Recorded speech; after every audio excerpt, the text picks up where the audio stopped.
Democrats, you have what you need. Trump has done enough. Impeach him now.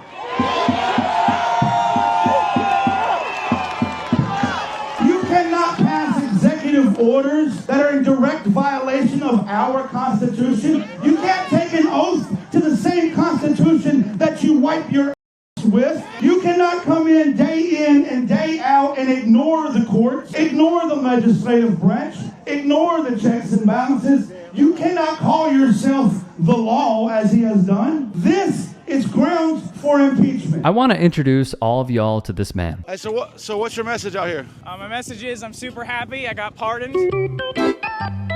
Wait, you got pardoned from what? January 6th. Oh, so you were one of the terrorists? No. Actually, I'm one of the people that walked in with permission from Capitol. Nobody gave you permission. You're a liar. They did. You want to watch a 28 second? $20. You're a liar. No, I don't want to watch any of your. I don't want to watch any of your. No, listen. I can walk right up there. Is that what you were just about to say? Can I finish?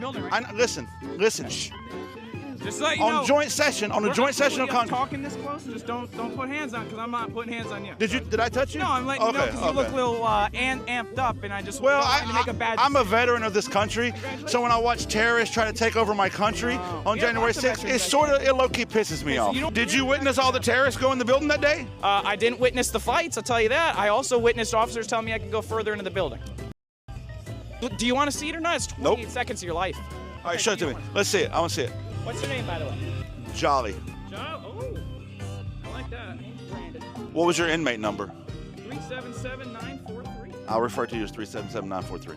All right, I'm here with inmate number 377943, previously pardoned by Trump for his terrorist activities, and he's going to prove his innocence here, stating that the Capitol Police let him in the building, and he's got video of that. I'm going to watch it.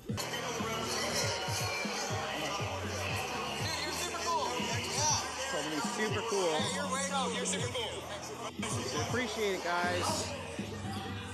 So in the video where I can see nobody, inmate number 377943 says that, hang on, the guy said, "You're super cool, go that way," is the Capitol Police officer who let him in the building.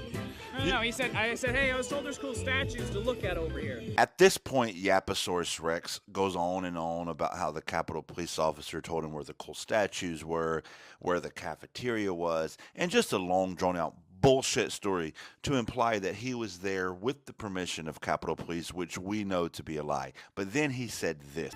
I wish that day was a real insurrection, because I think a lot more lives would have been saved because of the disastrous Biden administration. So many people have died. Look at Afghanistan. Maybe perhaps you fought over there and you're pissed like a lot of my friends that are veterans at how they dealt with that situation. 40 million people over there now suffering because of Biden's blah, blah, blah, blah. The guy who's never been to Afghanistan talks about how the withdrawal from Afghanistan was botched and all the other ways that Biden made America unsafe and getting everybody killed. And meanwhile, Trump is literally doing exactly that right now.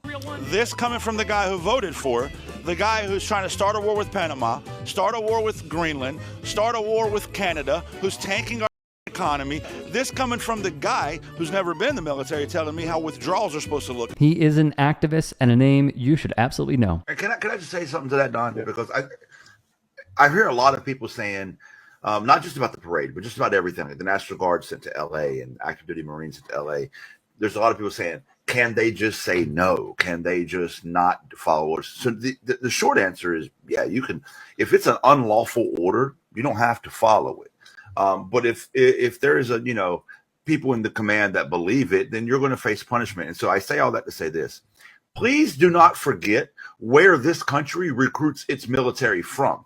The most impoverished areas in the country. I'm going to look you in the face and tell you, I didn't join the Army when I was 18 because I was some hoorah patriot. At that point in my life, I didn't know much about it. Here's what I knew. That where I lived was a complete hole, and either I got my out of there somehow, or I was going to be working at the same $10 an hour steel mill down the road that everybody else was working, and I just didn't want that. And a guy showed up at my door and knocked on it and said, "You can join the Army today and travel the world." And so I did. Because you know what they offered me? They offered me socialism. They offered me universal health care. They offered me universal basic income. They offered me fucking housing. They offered me socialism, the same socialism that Congress gets. They offered me socialism to go defend capitalism, and I took it because I was poor. I took it because I saw no other way forward for my future. I took it because it was that or die on that goddamn mountain I grew up in, and I didn't want to do that. So now, remember that.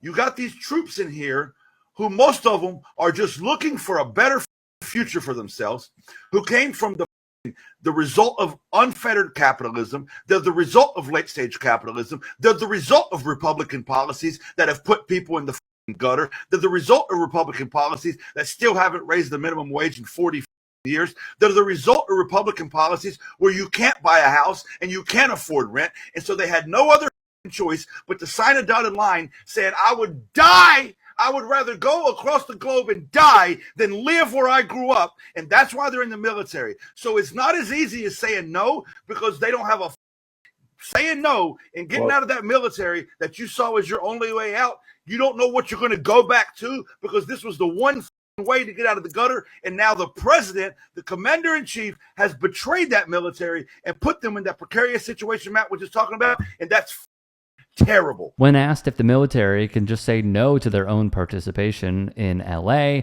a veteran himself weighed in. 2% of what Planned Parenthood does is abortion. If you live in a marginalized community, if you don't have regular access to health care. That's a great point. Yeah. So actually, Planned Parenthood disproportionately kills. I love that. Wait, say the rest of it. Wait, I love this one. Tell me that talking point. Planned Parenthood disproportionately ends the lives of Black and Latino babies. That's a fact. Why do more black people get abortions? Abortions are based on what?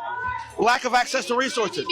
Because abortions disproportionately happen to impoverished people. Why are black people more impoverished than white people? Because of white supremacy. So thank you for pointing out that people that have been forced into poverty through systemic racism of the last 200 years are forced to abort their baby more because of the lack of resources to be able to raise a baby. And then you use that as your talking point to take the health care away from those same women that are suffering in those same impoverished neighborhoods, because you don't want to acknowledge the white supremacy behind it all. Go ahead.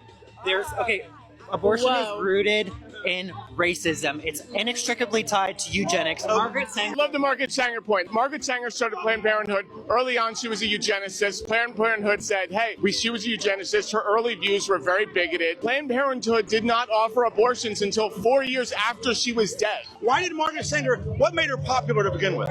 Comedian Walter Masterson and Jolly, seen here, are a solid team in the field. You would call it like birth control. Birth control. So do you call abortion birth control? Margaret Sanger had nothing to do with abortions, bro. She had been dead for 4 years. Being really selective in the facts you choose to highlight. Talk about some facts. No federal funds are used for abortions. You know that, right? You confirm they know the Hyde Amendment. Okay, you know the Hyde Amendment, so what's your issue with having women have pap smears? Do you hate women? I believe I brought up the facts of the case before I told you that you looked like a little boy. Let's just walk away. Yeah, you should. And I knew that he was bringing up black people, which is why I was rude to him. And if he really wants to talk about, helping black women and helping black families, he could talk about not cutting Medicaid, which 40% of pregnant people use, and a lot of black women. Ditto for Elizabeth Booker Houston. He is a name that I followed for quite some time.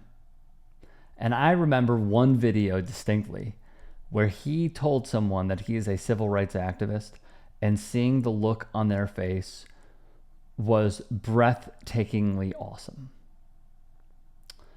I want to first off say that his work, his advocacy, the way that he goes out into the field and really debunks so many different talking points on the right is magical. Secondly, seeing him make the rounds, especially on a big audience like Don Lemons, and then I see USMC, Angry Veteran, who's pretty popular on TikTok. I'm glad that he's getting the recognition because he deserves it. So kudos to him.